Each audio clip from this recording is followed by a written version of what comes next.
Alright guys, so this time we will now discuss yung region sa dynamics na tinatawag na kinetics. So again, the difference between kinematics and kinetics. So yung kinetics, ang pinag-aaralan natin dito are forces which cause the change of motion.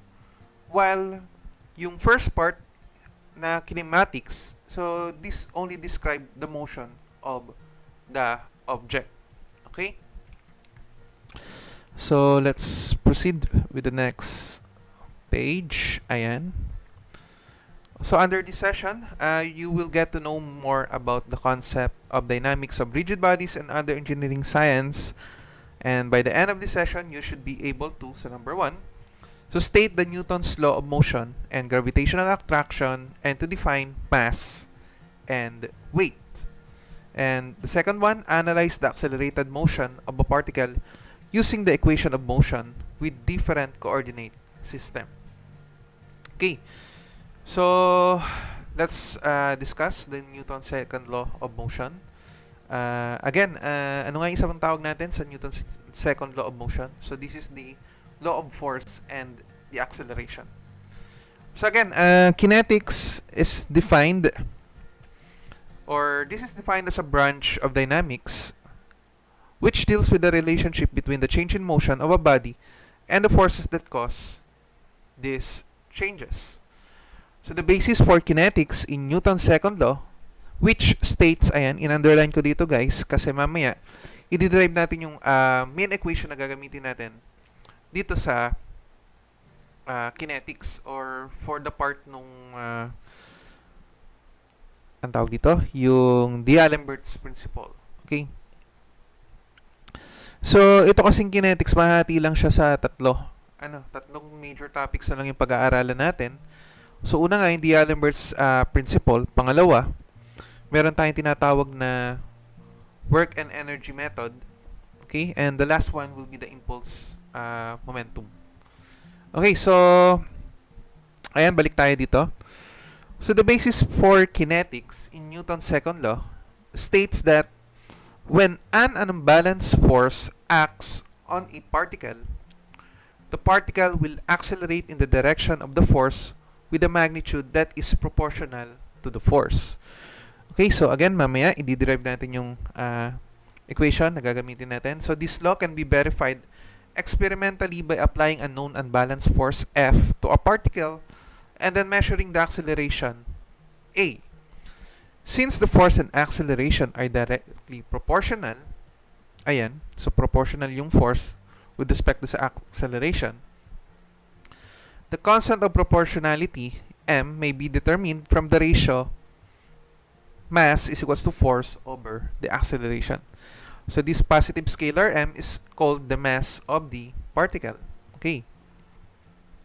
So ito lang yon. So isinolve niya lang in terms of M. So that is F over A. So this positive scalar is called the mass of the particle being constant during any acceleration. So M provides a quantitative measure of the resistance of the particle to a change in its velocity. And that is its inertia. So if the mass of the particle is M, Newton's second law of motion may be written in mathematical form as force is equals to mass times the acceleration. So ito yung isa sa major equation na gagamitin natin. And dito, madiderive yung equation na gagamitin natin for the D'Alembert's principle. So the above equation, which is referred to as the equation of motion, is one of the most important formulation in mechanics. Okay, so dumako muna tayo dito sa Newton's law of gravitational acceleration. And again, I think this was already discussed. This is the first part natin. I believe nakita nyo na rin tong formulang to. So, shortly after formulating his three laws of motion, so Newton postulated a law governing the mutual attraction between any two particles. So in mathematical form, this law can be expressed as F. Again, this F is the force of attraction between the two particles. And stated naman doon sa baba. So G is the universal constant of gravitation. Again, naituro ko naman sa inyo, just in case na makalimutan, na ang value niya is 66.73 times 10 to the negative 12. Again, merong mga value ng constant na nakatago doon sa calculator natin. So that is just the product of G multiplied by M1 and M2, from where yung M1 and M2 is the mass of each of the two particles. And R is the distance between the centers of the two particles. So in the case of a particle located at or near the surface of the Earth, the only gravitational force having any sizable magnitude is that between the Earth and the particle.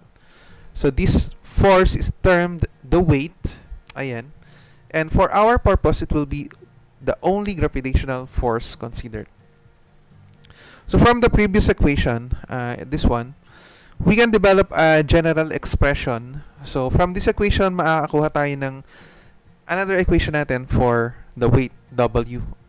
So the weight W of a particle having a mass M, yung M1 mo, ilalat mo siya as M, and yung M2 natin, so that will be the mass of the Earth. And R will be the distance between the Earth's center of the particle. Centers and the particle.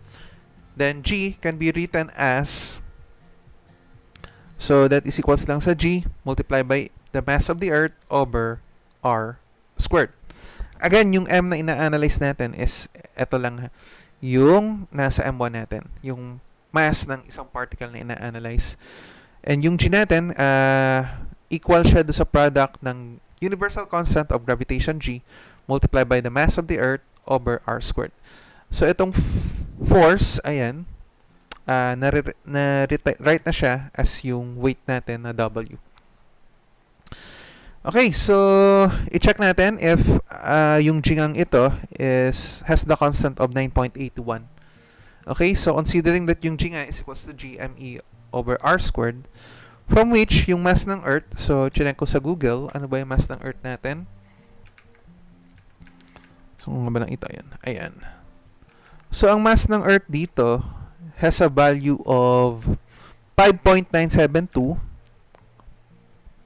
Sulat ko lang. So, idiretso na natin.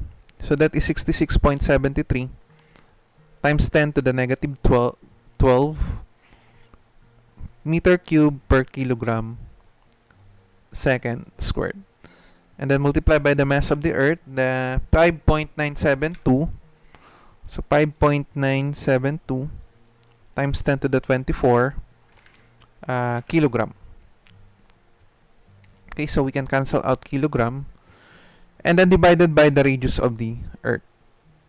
So, ang sabi ulit ni Google, so the radius of the Earth is 6,371 kilometer. So, 6,371 kilometer, but yung ano natin, unit natin is in meter. So, ang gagawin ko, itatimes ko na lang siya ng times 10 to the 3 or times 1,000 para maging meter siya. And then don't forget, naka-squared pa ito. Okay, so matitira na lang dito is meter per second squared. So, tingnan natin yung value ng G if kapareho ba ng 9.81. Pero sinolve ko na to kanina. May puta lang siyang kaunti. Ito pala. Nandito para sa ALQ. So, ano ko na lang. Ayan. 66.73 times 10 to the negative 12 times 5.972 times 10 to the 24 divided by 6,371 times 10 to the 3 squared. So, yung value natin dito is 9.81806 or 9.8181. So, ang ginawa na lang, 2 decimal places, and let's just stick to this value, 9.81 meter per second squared. So, basahin na lang ulit natin. So, by comparison with F is equals to ma, W term G, the acceleration due to gravity. For most engineering calculation, G is measured at a point on the surface of the Earth at sea level and at a latitude of 45 degrees. Ayan. Which is considered the standard location. And yung value nga nila, so for SI, that is 9.81, and for English, that is 32.2 feet per second squared. So let's just stick with these two values. So in the SI system, the mass of the body is specified in kilograms, and the weight must be calculated using the above equation. Ayan. So for SI, ganito yung equation natin, from which yung G nga is 9.81 meter per second squared. So ginawa niya lang dito ng free body diagram and kinetic diagram. So ano ba yung kinetic diagram? Ito lang merong acceleration dyan. Ayan. So, from way yung A nga, yung acceleration, is just equals to sa gravitational acceleration and it is directed downward. Okay? Or to the center of the Earth. Meanwhile, in the FPS system, the weight of the body is specified in pounds. Okay? So, the mass is measured in slugs. Ayan. So, to solve for the slug or the mass, so divide W, yung pound ng 32.2 feet per second squared. Okay? Alright, so balikan muna natin yung nauna kanina. So, nagtira lang ako dito ng space para at least ma-derive natin yung magiging working equation natin for this topic. So, paano ba ma-derive yan? For the derivation of the formula that we are going to use, consider a particle. Ayan. So, particle again, that is represented by a single dot. And let's just say that this is affected by its weight. So, again, yung weight natin is directed downward. And, ano nga sabi dito? So, the basis for kinetics in Newton's second law states when an unbalanced force acts on a particle, so the particle will accelerate in the direction of the force with a magnitude that is proportional to the force. Okay, so let's just say na meron dito mga force na nag-a-act sa kanya. So, lagyan ko dito ng P1. And ito, lagyan ko dito ng P2. So, these forces can be represented into a single force. So, dito nga papasok yung pagkuha mo ng resultant. Okay? So, ito, pag pinagsama-sama mo yan, pwede natin sabihin na ito yung resultant niya. Okay? So, ano ba yung inalaman ng resultant? So, di ba sabi sa inyong SRB, sa statics of rigid bodies, when the resultant is equals to 0, so ito will be categorized under the equilibrium equation. Okay? So, or yung body mo will be at rest kasi wala ang resultant. It is under equilibrium. Okay? So, ito is tatawagin nating static equilibrium. Okay? Ngayon, if may value yung resultant, ayan, so ibig sabihin yan, gumagalaw or under motion yung iyong particle or object na ina-analyze. So, doon papasok yan sa region ng dynamics. Okay? So, kaya nga yung engineering mechanics is nahati sa dalawa. So, that's also the reason why kung bakit yung unang topic is na dinidiscuss yung pagkuha ng resultant. Kasi nga kapag ang resultant mo is equals to 0, so, at rest siya. So, ma-consider mo siya under the statics of rigid bodies. While kapag gumagalaw na yan or it has a value of the resultant, it is under motion. So, doon naman siya papasok doon sa second half niya or doon sa kalahating division ng mechanics which is the dynamics of rigid bodies. So, I hope nag-aaroon na ng konting kwento kung ano ba yung engineering mechanics. Ayan. So, again, this is represented by a single force R. So, sabi nga dyan, ano nga yun? When an unbalanced force acts on a particle, the particle will accelerate in the direction of the force. So, ibig sabihin, yung direction ng kanyang acceleration will go at the same direction nung iyong resultant. So, kung pag ganito yung resultant mo, pag ganito yung iyong acceleration. Okay? Therefore, yung R mo, so sabi nga, yung unbalanced force na yan, is proportional to the force. So, accelerate in the direction of the force with a magnitude that is proportional to the force R or yung resultant natin. So, yung acceleration is directly proportional to the resultant R. Okay. So, kung kukuha tayo ng proportionality constant, di ba pwede mo siyang equate to K. So, ito yung constant proportionality natin multiply by acceleration. Yung R dito, guys, is the same one as this force F. Okay? So, paano naman kapag yung particle natin is under the condition of a vacuum? So, kapag sinabing vacuum, walang other force ang maaapag-act sa kanya aside from its own weight. Okay? So, ang force lang na mag-act sa kanya is its self-weight, denoted by W. And If that is the case, ibig sabihin, yung W na yan, so ano lang yung resultant mo?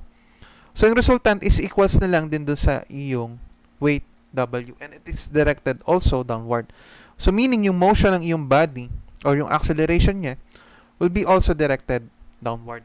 And this acceleration is just equals lang din dun sa iyong gravitational acceleration. Kasi, in y direction yan eh, di ba? Or ang acceleration mo will be the gravitational acceleration. So again, kung ganyan yung case natin, so W is just equals dun sa, or that is proportional with our acceleration or the gravitational acceleration. Again, kapag kumuha ka ng proportionality constant, so that it can be written as K, G. And if you're going to solve for the proportionality constant, pwede mo siyang i-rewrite yung equation mo as K is equals to, ayan, transpose mo lang sa abila yung G. So that will be K is equals to W over G. And when we substitute that K in our first equation, yung value or yung equation natin for R will be equals lang sa W A over G. Again, this R is just the same as the force dito sa equation natin. And we all know, guys, that yung weight over the gravitational acceleration is just equals do sa ating mass. Okay? Again, yung weight is just equals to the product of the mass times the gravitational acceleration. And in order to solve for the mass, so just divide the weight by its gravitational acceleration. Di ba ito? Is ito lang din. Or force is just equals to mass times the acceleration. Ayan. So, ito na yung working equation natin. Okay? So, ayun lang naman yung sinasabi dyan. And, ayan lang naman yung derivation nun. So, let's proceed with the equation of motion. So, under this equation of motion, so, parang ito rin naman yung diniscuss ko kanina. So, when more than one force acts on a particle, ito nga, meron lang siyang dalawang force na nilagay. So, the resultant force is determined by a vector summation of all the forces. Ayan. So, yung resultant force is just the summation of this F1 and F2. So, ibang symbol lang yung ginamit niya dito, F sub R. So, for this more general case, the equation of motion may be written as summation of the forces, and forces 1, forces 2, is just equals to the mass times the acceleration. Again, yung acceleration mo is the same direction as dun sa force, the resultant force, F sub R. So, for this case, F sub R lang yung dinote niya dun sa equation. Okay, so, this is the two diagram. Again, ito yung pina-research ko sa inyo. So, yung free body diagram, alam kong kilala nyo naman to kasi sa SRB and even in higher subject na deformable and structural theory, lagi kayong gumagawa nito. So, yung kinetic diagram, so, since may kinalaman nga sa, sa dynamics, so, yung diagram na to, has in consideration do sa yung mga acceleration. Ayan. So, again, yung acceleration is going the same direction as the resultant force. Ayan. And, etong FR mo can be represented as this. So, that is just the product of mass times the acceleration. Okay, so, under the D'Alembert's principle, so, again,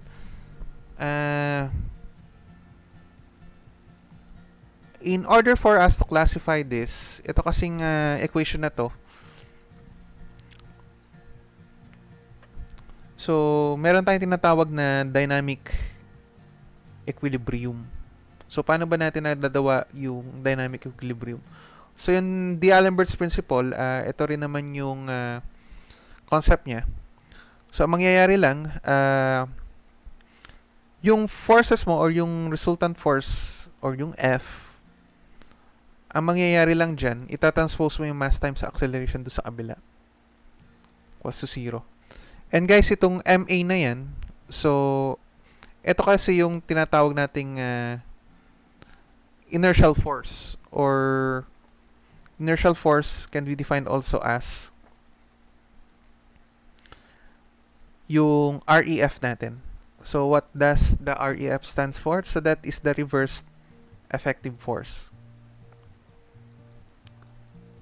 So ano ba yung reverse effective force na tinatawag? Okay, so mas uuunawaan nyo tong ibig sabihin ng reverse effective force dito sa inertial reference frame natin. Okay, so i-discuss ko kung ano yung reverse effective force na yan. But if you're going to consider this, reverse, so from the term itself, kabaligtaran lang yung direction niya. Okay? So dito sa derivation natin, ayan, eto. So if yung motion mo is papunta dito, so yung reverse effective force para maging dynamic equilibrium sila or mag-zero, meron kasi tayo ditong magiging REF. So ipalitan ko na lang yung kulay. So kung pag ganito yung motion niya, meron siyang opposite force. So somehow pwede mo rin sabihin na parang frictional force siya.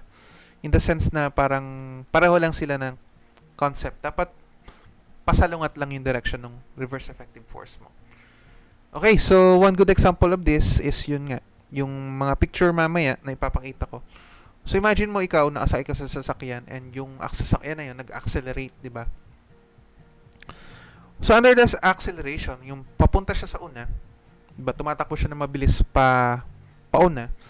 Ang tendency kasi niyan, since ikaw is nag-start from rest, anong nangyayari? Parang yung feeling mo na iiwan yung katawan mo, di ba? Or kung mabilis yung takbo, di ba? Ang pakiramdam mo parang sumandal ka bigla doon sa pinagkakaupuan mo. Parang may tumulak sa'yo pabalik. So, yun yung reverse effective force na tinatawag. And the reason why we're computing for the reverse effective force, again, itong REF na to, is, ito lang din siya. Equals lang din siya doon sa R or yung F na ino-compute natin dito. Or ito yung palatandaan ko, ito si wagwag, WA/G. And so ayan na yung concept niyan para maging ma-consider mo siya under the dynamic equilibrium or mag-arrive ka dito sa equation na to.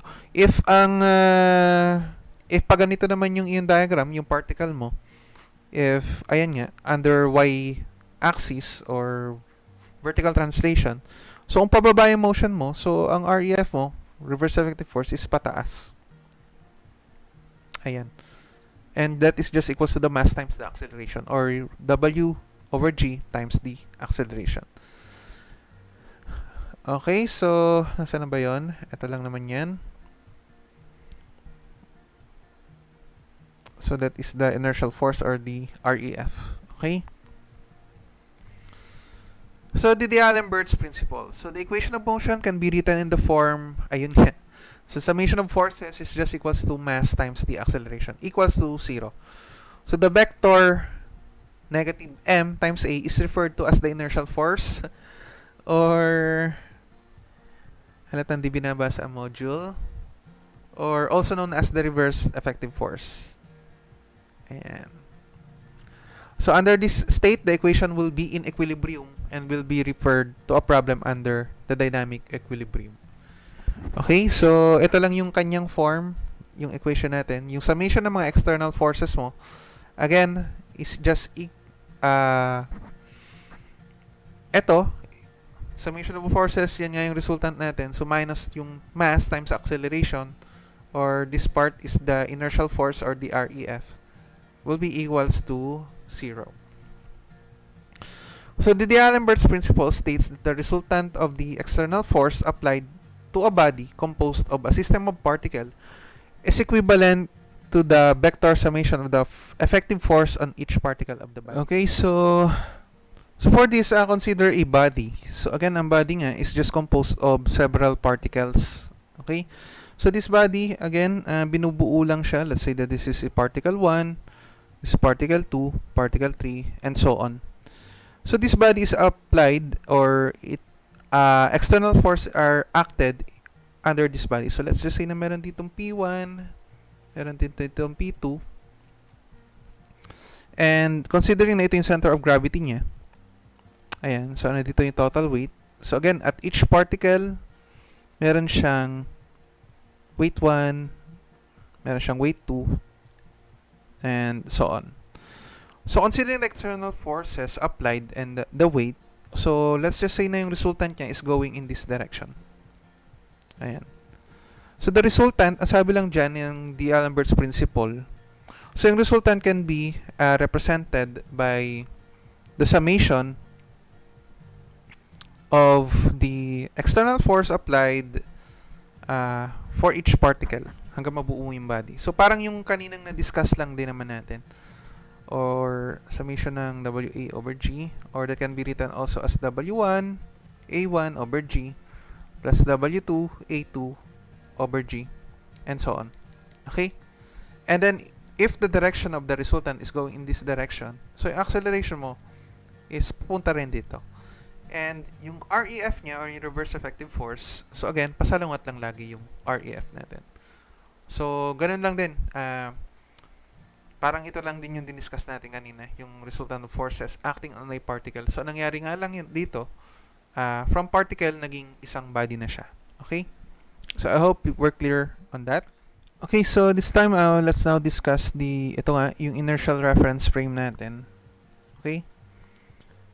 So, when applying the equation of motion, it is important that the acceleration of the particle be measured with respect to a reference frame that is either fixed or translate with a constant velocity. In this way, the observer will not accelerate, and measurements of the particle acceleration will be the same from any reference of this type.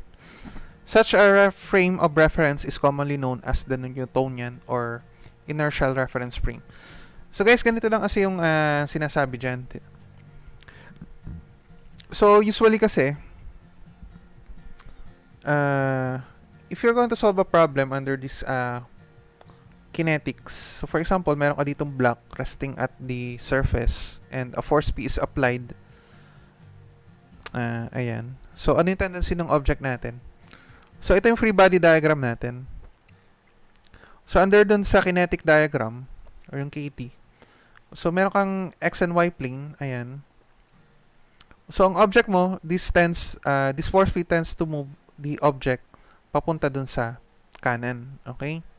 So, acceleration mo is going to the right. Okay. So, ito lang yun. Yung inertial reference frame. Ginagawa mo to para at least alam mo yung direction ng motion ng iyong body. And, if sure ka sa direction ng iyong acceleration, it is represented by a solid line. Ngayon, kapag may uncertainty daw, or hindi ka sure, so ito naman is i-discuss do sa process ng pagsosolve nga ng kinetic problem. So, itong solid line, that can be represented by a dashed line. Okay, so kung di ka pa sigurado, para at least meron kang, madali mo siya madi-distinguish. Okay? Pero kung ginagawa ko na lang, para at least maabawas rin naman sa diagram na gagawin, ini-incorporate ko na lang siya dito sa free body diagram.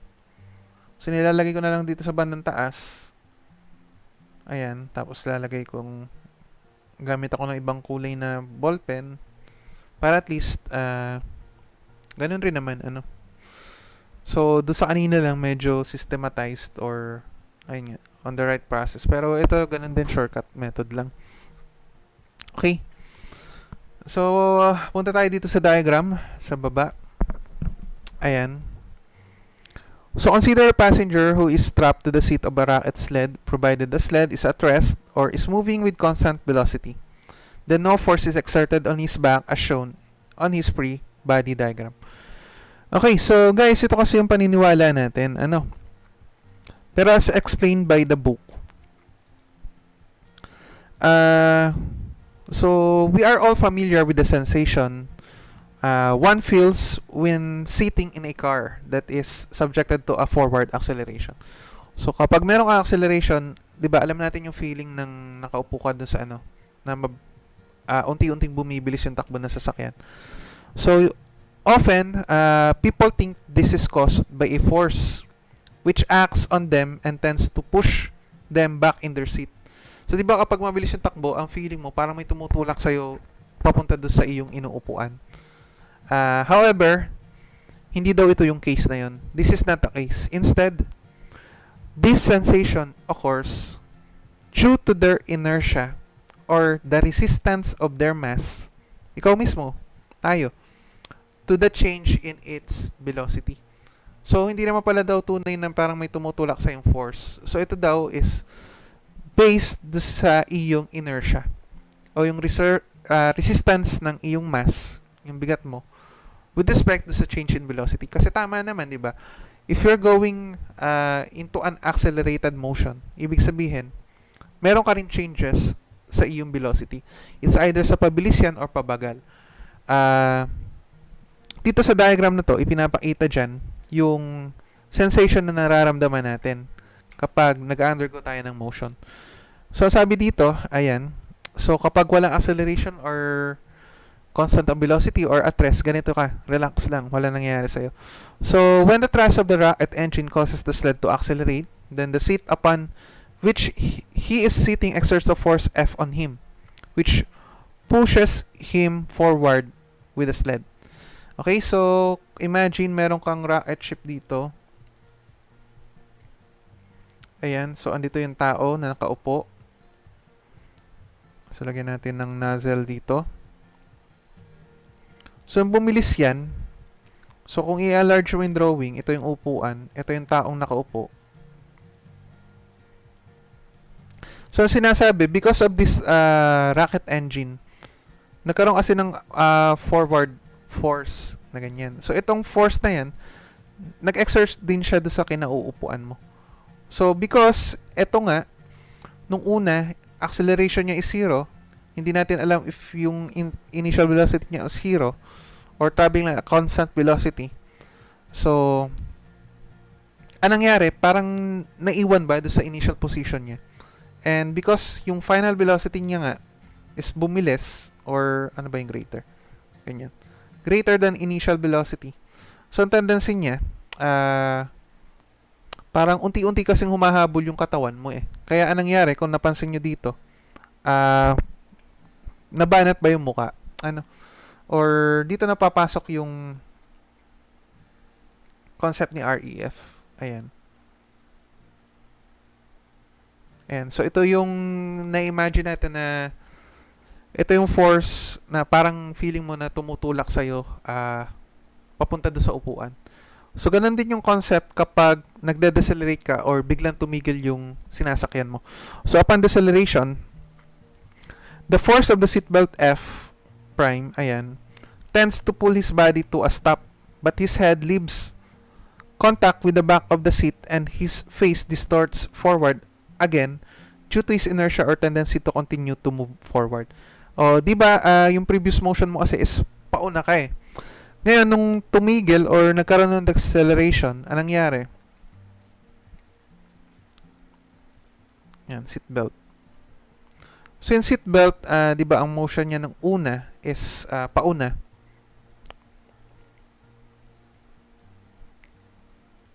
Ayan. So, nangyari, nung tumigil ka, ang tendency mo, since yung katawan mo is initially, ang movement niya is pauna, ngayon tumigil. So, nangyari, umuna naman siya. So, kung mapapansin nyo dito sa mukha niya, ayan. So, parang nahila rin pauna. Ano? So, ayun, ano sabi dito? So, but his head leaves contact with the back of the seat. Ayan nga. So, yung seatbelt mo, ang purpose niya is to keep you on the seat and its force is backward. But, since meron kang inertia, or meron kang momentum na to continue to move forward, so, no force is pulling him forward, although this is the sensation he receives. Ayun nga. So, because of that inertial force, ayun.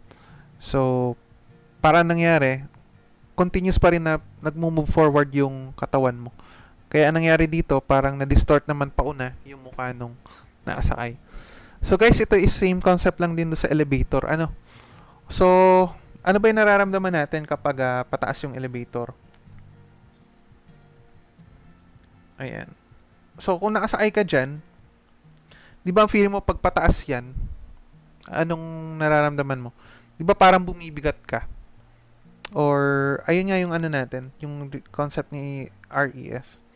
So, parang naladagdagan ka ng bigat. Or, ang feeling mo, na parang nadadagdag yung ina-exert mong pressure do sa tinutungtungan mo. So, vice versa lang, or kabaligtaran lang nang nangyayari. kapag ikaw ay pababa. So, kung pababa yung motion ng elevator, ayan. So, kung pababa yan, so ang tendency naman yan, ang feeling mo, lumulutang ka or ito nga yung sensation na parang may butterfly daw sa stomach. Ganyan. So, parang bumabalik yung kinakain mo. So, feeling mo lumulutang ka or gumagaan ka.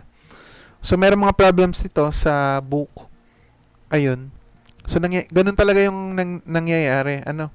So, mas magaan ka kapag pababa yung elevator and mas mabigat yung weight mo kapag pataas ka. Kasi nadadagdagan ka ng force eh. So, aside from your self-weight, nagkakaroon ka ng additional or less na REF. Okay, so mas maunawaan yun, magbigay ako ng example para at least mas ma-appreciate nyo tong na. So, pero I hope na gagas yun naman yung sinasabi ko. So, I believe ito naman is na-experience nyo rin personally. So, ito yun. Okay, so next, these are the step-by-step process in solving the equation of motion. So, basahin natin. Okay, so under the equation of motion, so when more than one force acts on a particle, the resultant force is determined by a vector summation of all the forces. So, yung resultant is just equals to F or equals to mass times the acceleration. So, for this more general case, the equation of motion may be written as, considering that x-axis is the line of action. So, nangyari dito guys, yung parang kanina kong pinakitang diagram. So, under x motion lang yun nangyari. But there are some cases na pwedeng, ito kasi example na to is one-dimensional kasi nga, yung acceleration niya is going along the x-axis. Okay? So, positive kapag papunta sa kanan, so negative kapag papunta sa kaliwa. Okay, so that's why, kung mapansin nyo dito, yung summation of forces x, dito lang naka-equate yung ating equation of motion. Or, ayun nga, under the D'Alembert's principle. Ito siya. So, yung summation of forces y niya is equals to 0 kasi under x, motion lang naman siya. And yung z mo, yung z is kino-consider kapag 3-dimensional na or under 3D. Ngayon, pwede naman kasi mangyari na 2-dimension or 3-dimensional na yung pinag-uusapan. Okay?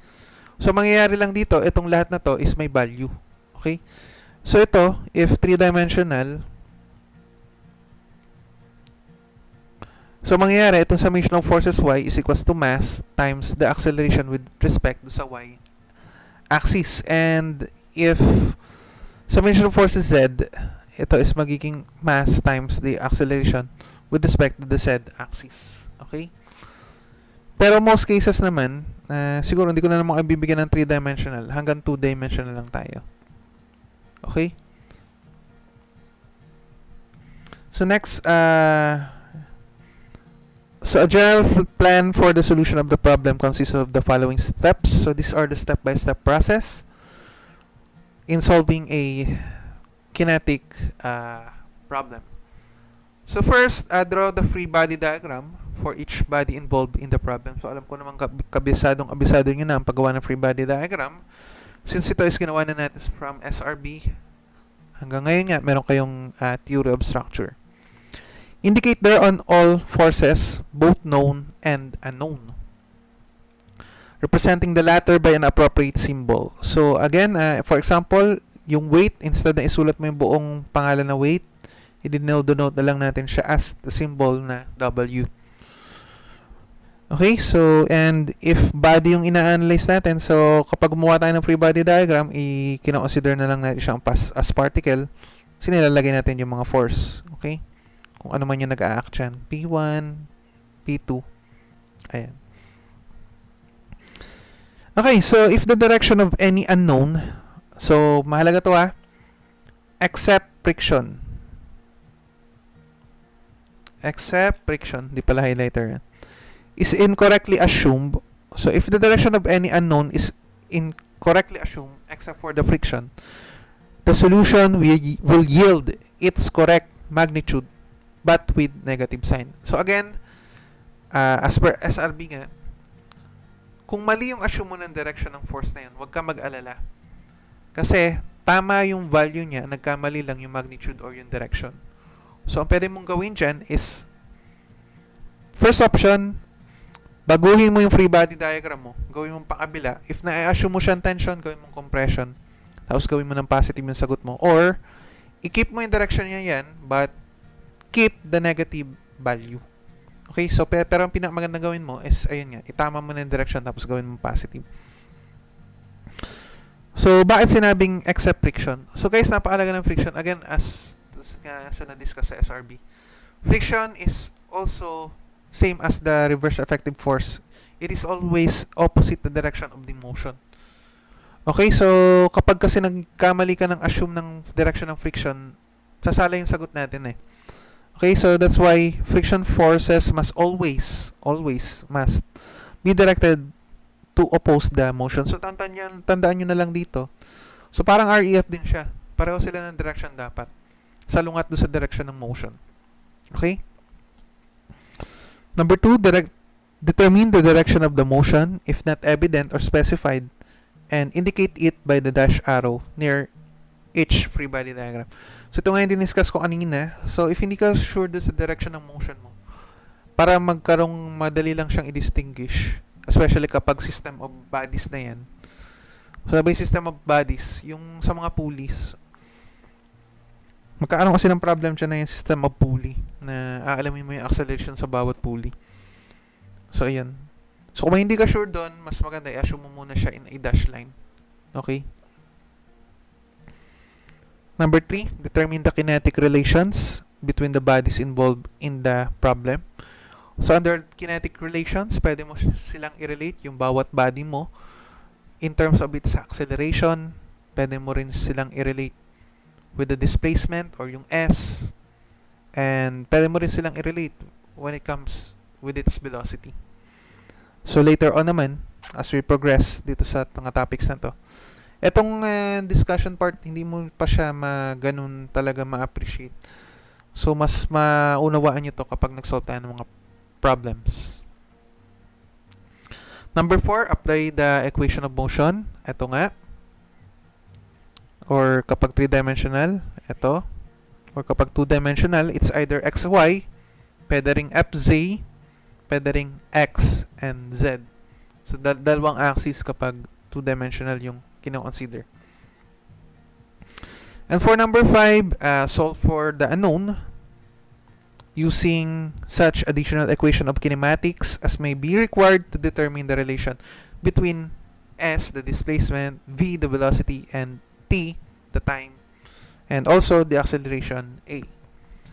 So guys, ito nga yung sinasabi ko, kaya ang inuna kasi is kinematics kasi hindi mo siya kakalimutan, especially yung first part natin, yung mga rectilinear and mga free fall na equation. Gagamitin kasi ulit natin siya dito. So, especially, ito nga, constant acceleration ka. So, I hope, tanda pa rin yung mga equation natin.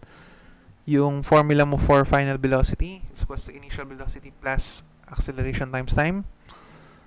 Yung both, ano pa yung isa? Yung botox, tsaka yung S is equals to VOT plus minus 1/2 of AT squared.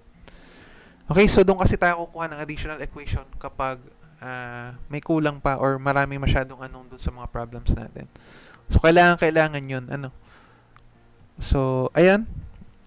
So, para mas maunawaan ito, mag-solve tayo ng mga problems. Alright guys, so for our first problem, basahin natin. So, the 50 kilogram crate shown in the figure rests on a horizontal surface for which the coefficient of friction is 0.3. If the crate is subjected to a 400 Newton towing force as shown, determine the velocity of the crate in 3 seconds starting from rest. Okay. So guys, para do sa diagram, ipapakita ko muna sa inyo yung proper way of doing a free body diagram, at the same time yung kinetic diagram niya. Pero do sa mga susunod na problem, yung shortcut method na lang, So, ganun rin naman yun. Mas detailed lang kapag ganito yung gagawin mo. Okay, so itong drawing is naka-isometric lang. Para naka 3-dimensional siya, para kitang-kita. Pero ang gagawin ko, tingnan natin siya dito sa front view. So, dito natin siya silipin sa harap. So makikita mo dyan is ito.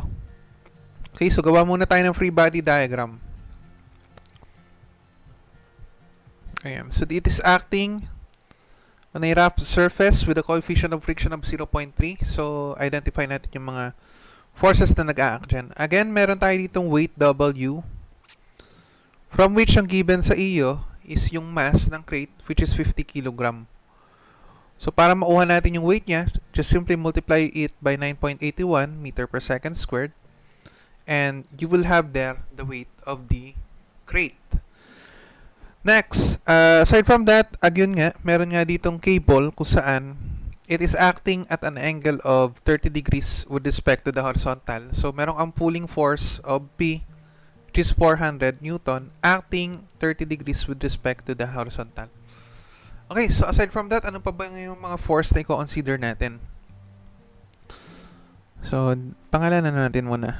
Free body diagram.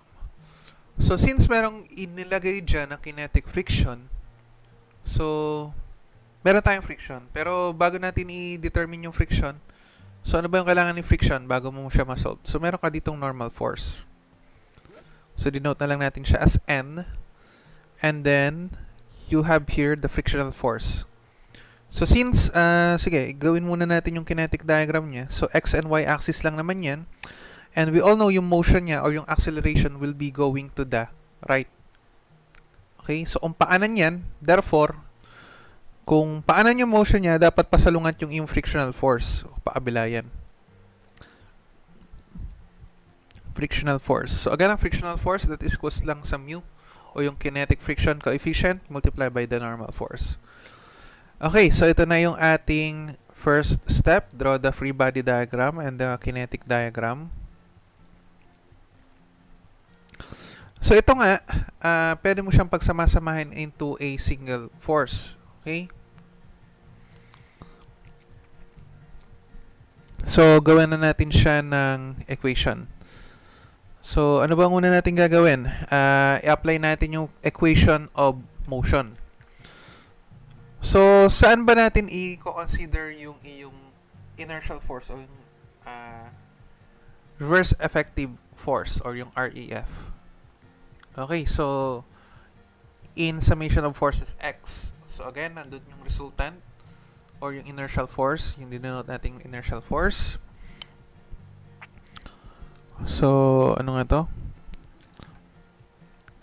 Using the equations of motion. Dito ko na lang isulat. Using equations of motion. So, when you take summation of forces X, ayan, assuming to the right as positive. So, andito yung CMA or yung iyong WA over G. Pero since given naman yung mass, yun na lang yung consider natin. And yung isang equation will be summation of forces Y equals to 0. Okay, so I think it's better to solve first for the summation of forces Y. Kasi sa summation of forces X, kailangan natin makuha yung frictional force from which yan nga equals sa mu times N. Kaso wala pa tayong N. And in order to solve for N, mag-summation muna tayo ng forces of Y. So, ito muna, summation of forces Y. Ito pala, i-manipulate ko muna. Gawin ko yung unang form kanina, yung D'Alembert's form. So, summation of forces X. So, minus, transpose ko lang sa kabila para maging dynamic equilibrium equals to 0. Alright, so again, unahin natin yung summation of forces Y. Dito ko na lang isulat sa... Ayan. So, when you take summation of forces Y, ano ba yung mga forces Y natin? So, unahin natin to, 400 sine 30. And then, ito, pataas, normal force. So, plus N. And then, minus. So, transpose ko na lang sa kabila. So, transpose para maging positive. So, 50 times 9.81. So, gawin ko ito, transpose ko na lang din. So, we will have the value of N, which is equals to, so, open ko lang yung calculator. Ito. So, 50 times 9.81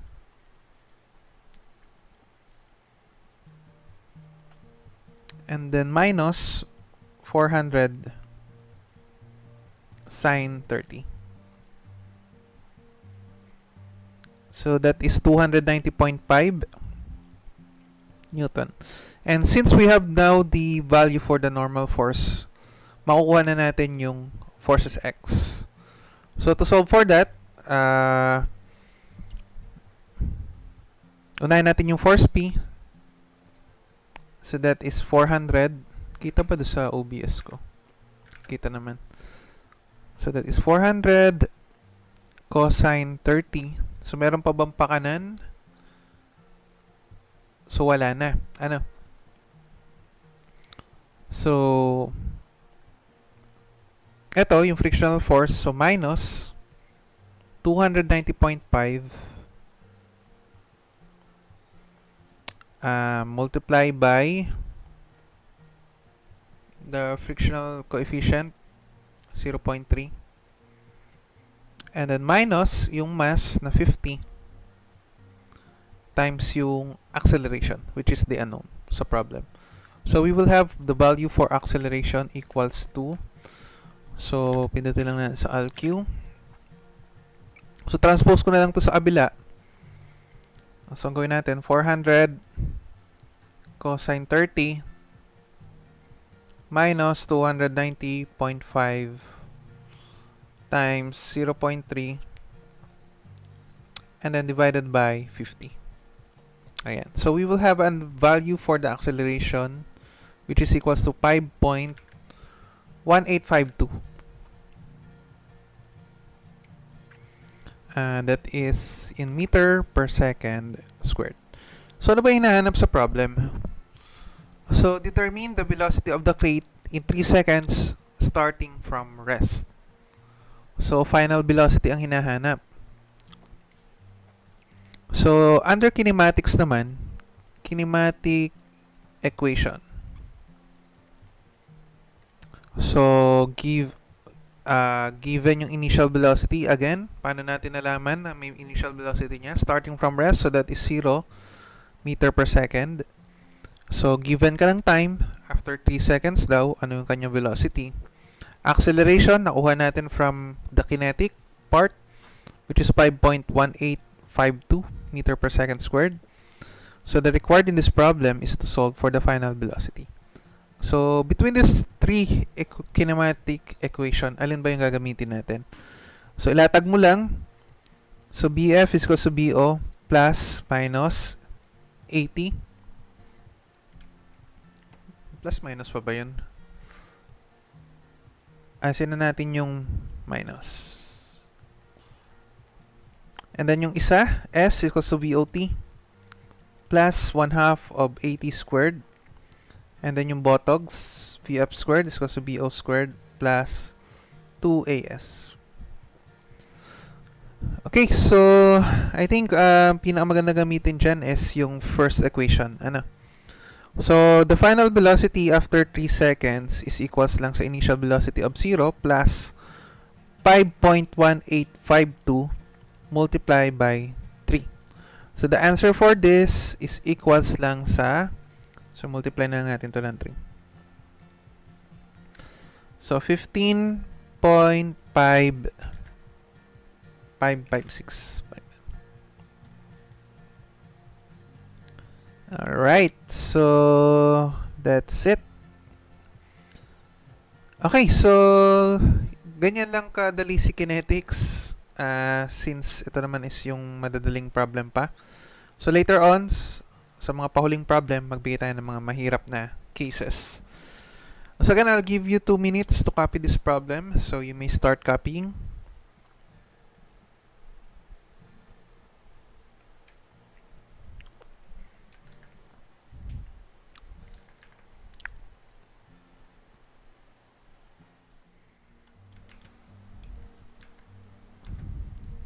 Okay, so habang nakopya, i-ano ko lang, i-incorporate ko lang ito. So ito kasing diagram na to, ayan, kapag pinagsama mo kasi yan, di ba doon sa D'Alembert's principle, pwede mo rin kasi siyang i-represent into this diagram. Ano? So ito pala, ayan, so equals lang to dito. Ano? Ito siya. Itong part na to. Ah, ito rin siya, yung mass nung ano mo, tapos times the acceleration. Okay? So, yun din yun. Itong diagram na to.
Okay, so doon sa next part ng video, mag-solve pa tayo ng additional problems. So I think this will be a 3-part or 4-part video lecture. So sa pahirap na yung mga problems na i-introduce natin under this topic.